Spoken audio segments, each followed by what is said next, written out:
Hello ladies and gentlemen, this is BestInSlot. Welcome back to my preview of tomorrow's upcoming Jurassic World Evolution 2 DLC, the Dominion Malta expansion.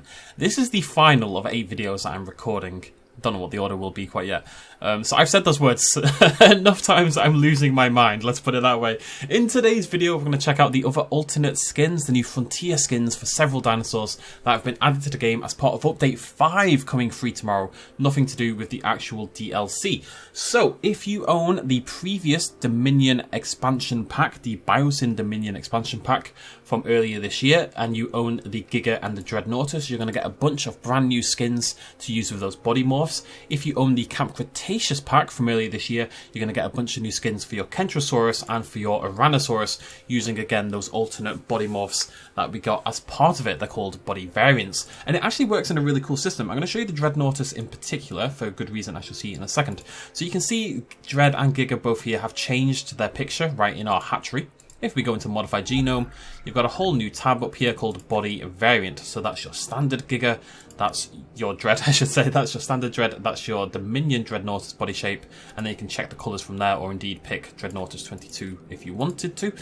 And you also have a random per egg option, which means, especially on multi-ones, you can have multiple dinosaurs from one thing and multiple dinosaurs from another variant and mix and match them together. So loads of variety now possible, which is really cool. We're going to pop out all of these, we're going to talk about the designs, what Frontier's done, inspect them, and then we're going to hop into the species viewer and get you a nice close look as well.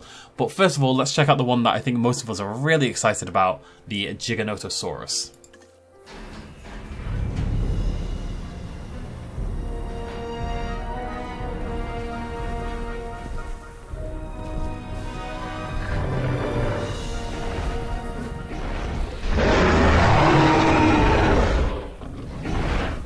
And I've got to say, it looks fantastic. It always did, but it looks much more fantastic now with this new patterning. I am a humongous fan with what Frontier has done with this Giga skin.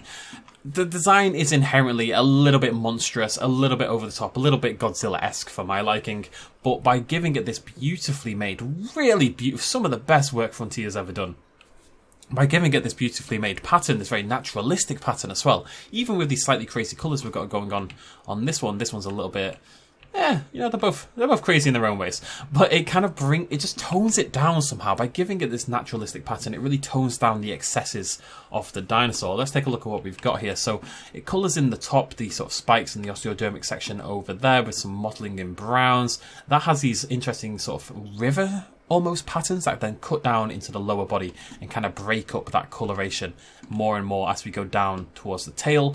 Over at the skull here, we've got these pock marks of different colour, the lovely little gradient there of this orange to purplish blue kind of colour right there as well, just to sort of give the skull a little bit more oomph. And then with some lovely banding colour on the bottom there as well. Right, next up we're going to check out the other Dominion one, the Dreadnoughtus.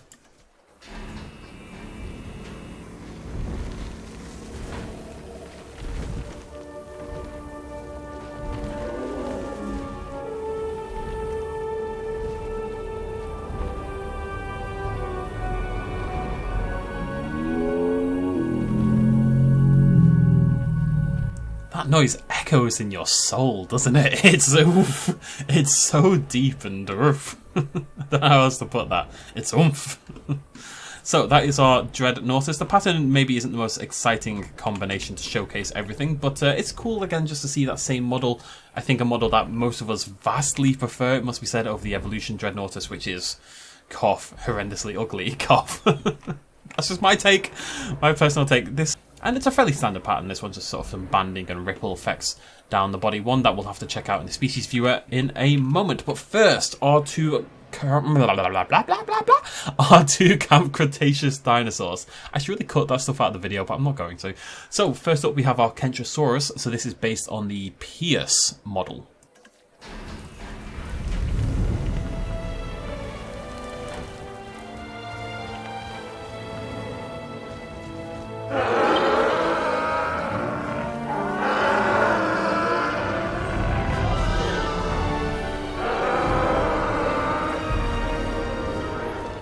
There we go. I think, are these, it's hard to tell if these are patterned or not, quite frankly. Are any of you noticeably patterned. Yeah, you are. You're my guy. You over here. And these two seem to be. We'll go with this one over here. Kentrosaurus. Oh, no, not you. Not you. Thank you. Yeah, so again, one we'll probably have to see in the species viewer. I think they've got nice melding patterns here. It must be said, it really shows on the plates more than anything else. You can really see that beautiful sort of banding effect there. That double band across all the plates, kind of this almost chevron going up them, actually. And then you can see a little bit of it on the body as well. This is probably quite a subtle combination, but you can see this sort of ripple effect sort of jotting down each one, kind of again like a reverse chevron. So it feels like a sort of diamond crossing across the plates and onto the body. Not much to speak of on the face. I think there's a little dash of colour there as well. So if we look at the top, maybe we'll get a good view of that. Yeah, you can see some stripes there at the front, and they kind of carry on along the body. But yeah, looks really nice. And again, I much prefer, and this is true of basically all the variants, probably except the Giga, the ones that have these new colorations, I much prefer the alternate body pattern, the alternate body shape. God, I love that Giga though. Right, one more to check out before the species viewer. This is our Camp Cretaceous Ouranosaurus.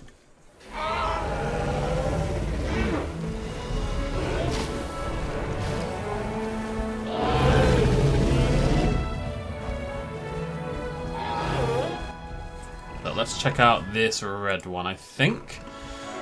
So you can see what we've got here. We've got these sort of broken up dashed lines going across that, the one on the top, on the spine there. We've got a nice little gradient as well across the sail, which is kind of this segmented kind of thing, and then that breaks up more and breaks up more as it starts to descend down that rear thigh. And then we've got a little dappled colour there on the skull as well. Just a little dash of bright blue on the skull, which they tend to do quite a lot with all the dinosaurs, but obviously anything that's got like a little bit of a crest, that makes even more sense. Again, I think I prefer this over the default Ouranosaurus, but that would be mainly because the default Ouranosaurus has a pretty awful texture. It got fixed post-release and then didn't get fixed enough. It just feels like it's made out of rubber. It feels very much like a toy. This one I don't think has that, mainly because we've got the segmentation in the hump, which is less of a hump and more of a sail as well, which makes it feel a little less fake. And the patterning as well, which I quite like. It's very subtle on the Ouranosaurus. It's definitely not my favourite of the bunch, and I'd say this is quite close between the two, because I do like the default Ouranosaurus despite the texture. But yeah, definitely one we're going to go check out in the species viewer. Well, we're going to check them all out, but one that I think might benefit from that a little bit more. So let's go do just that. Let's go check out the species viewer. So let's take a peek. We're going to go back to the, I'm going to show you the original Frontier versions as well. So there's our Frontier Giga, which I do really like. It was one of my favourite large theropods, like, for a really long time. Might have been my favourite in Jurassic World Evolution 1, well, except the Indominus Rex. But yeah, I really like Frontier's Giga design, generally speaking. But now you can click body variant and bonk. Let's just nip that down to 2022. So you can see, I think the coloration again emphasises that kind of Godzilla-esque nature of it, but no longer a problem. So let's check out these colours. We've got Sonoran Desert, we've got Death Valley, Great Sandy Desert, really like that one. Champlain Valley, love that as well. Definitely feels like a basilisk or something, you know. Salar del Huesco, Limpopo River, Killing Mountains, Yukon River, Svalbard. Amazon Rainforest, lovely colours on that. Mangrove Forest and Gambia River Basin. I think we're going to go for... I want one that's kind of tepid.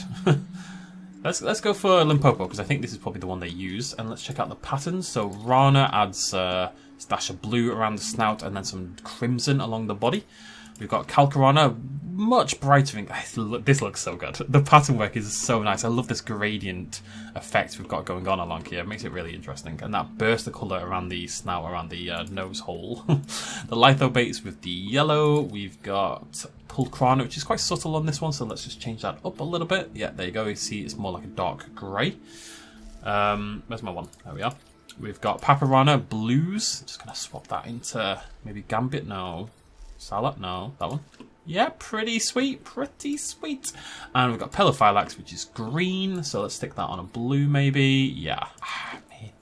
Isn't that great? Isn't it really good? I think it's really good. I'm really impressed by Frontier's skin work on this one, and gonna be one of my favourite dinosaurs. I know this is a little bit too much, but you know what? This can be fixed. Very curious about the Dread, because of course we didn't really get a great look at it. There's the Frontier version with its big soft Camarasaurus face. And there is our brand new Dreadnoughtus 2022. So the original one had this kind of striping down the back, and that was about it. And now, we're going to see what it looks like in Frontier World. So Sonoran Desert, Death Valley, Great Sandy Desert, that's quite nice. Probably use that. Champlain Valley, Salar del Huesco, Limpopo, Killian, Yukon, Svalbard, quite nice as well, Amazon rainforest, mangrove forest, and Gambia River Basin. So just a nice selection of colours. Always nice to see some colour in a sauropod because it feels like something they neglect. Really like this one, the Great Sandy Desert. And Rana adds red striping and this quite nice kind of pale skin sort of colour around the top of the head and a little bit popping up there. I will say this pattern is probably more interesting than the Dominion version. We've got Calcarana, which is sort of an orange kind of colour. Lithobates, which is sort of black and pale, and then a bit of dart of yellow in there. Pulcrana, which is quite pale and hard to see. Paparana, a little bit of blue. And Pelophylax, a little bit of yellow. None of them, I would say, are like particularly my favorite. I would like to see, as I often would, I'd like to see the boat pushed out more when it comes to sauropods. I think they can be crazier, and we've seen some really cool. The Alamosaurus has some really nice patterns, but this looks pretty great. That's quite nice like that. I really like that as a combination as well. And it's definitely a step over what we had in the past, and I think we'll be using the Dreadnoughtus 2022 body morph going forward. So there is our default Frontier Kentrosaurus with its teeny tiny little head, and then the body variant, and bonk, there we go, much bigger, and a really nice looking pattern. So there's our PS, which I really do like the patterning of. We've got these blood red plates up there that then go into the black spikes, and this coloration here around the midriff I think is really beautifully done. Again, these sort of gradiented fading colours, these dashes downwards look really nice, but that's not what we're here for. So Sonoran Desert, Death Valley, Great Sandy Desert looks really nice. Champlain Valley, Salar del Huesco. Just look at the plates as well and how the plates change colour. That's really cool. Salar del Huesco, Limpopo River, Killian Mountains, quite like that. Yukon River, Svalbard, Amazon rainforest like that as well. Mangrove forest, and Gambia River Basin. So let's pick a good. Which one do we like for default? Darker ones tend to show things up pretty well. Let's go Limpopo, and then we've got Rana. Of course, I've picked one that doesn't show the pattern at all. Do any of them show this? Quite a subtle one, Rana. You can just about see that banding in these sort of this faded out coloration, but I love what it does on the plates as well, and a little bit of striping on the spikes as well at the back. We've got Calcarana, which is sort of yellow coloration, and then these dark colours on the plates. We've got Lithobates, which is sort of a pale yellow seemingly. Pulcrana, Paparana with a bit of blue, and Pelophylax as well with blue and orange. That's quite nice. Alright, the final one to check out. Let's go have a look at our Ouranosaurus. Should be right just down here. I know my alphabet. Oh, my alphabet. Yes, so there is the default Ourano. It does look better now than it did at release. I tell you, it used to look properly like a toy, but it just, because it's such a huge swathe of skin and fat and muscle, it's just block, you know what I mean? That makes it look faker. I really like the beak though. I really like the head shape in general and the beak in particular. But let's change that to Ouranosaurus. Oh god, that's horrible. That's not the combo. So the Cretaceous one is really nice in the body. I don't love the head. This sort of pastel coloration, this looks quite fake to me on the skull. And that's, I mean, it did in the show as well. It's not Frontier's fault, but the body coloration I think is really, really nice. And let's have a little peek here.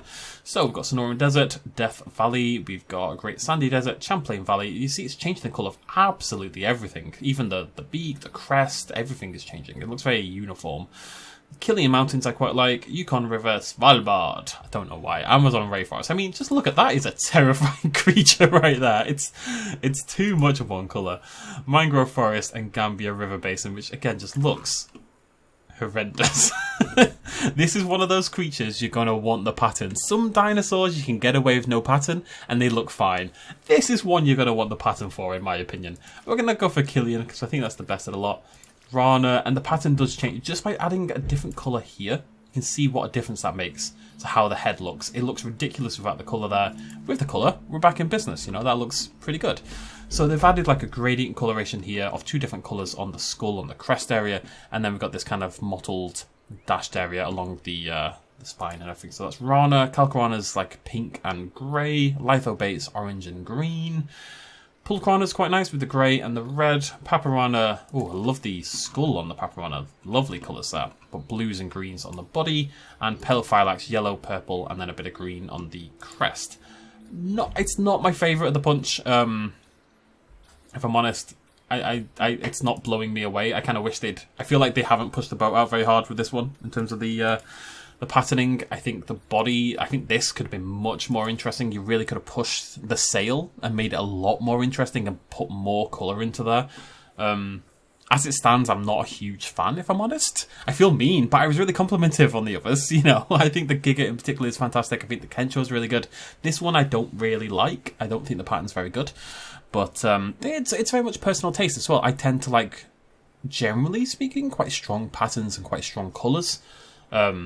So, you know, your mileage may well vary. Anyways, yeah, I'm done. Thank you so much for joining me. I hope you enjoyed the video. Throw me a like down below if you did. If you're new to the channel, you want more sexy talk about dinosaurs, then do subscribe and stick around for lots more of that. And of course, lots more Malta content to come later on this week. We're going to do campaign and challenge and rankings and ratings and all this kind of jazz.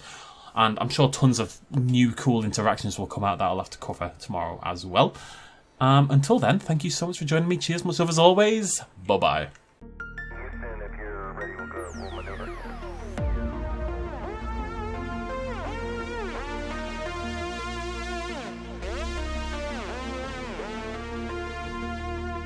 Reaching out.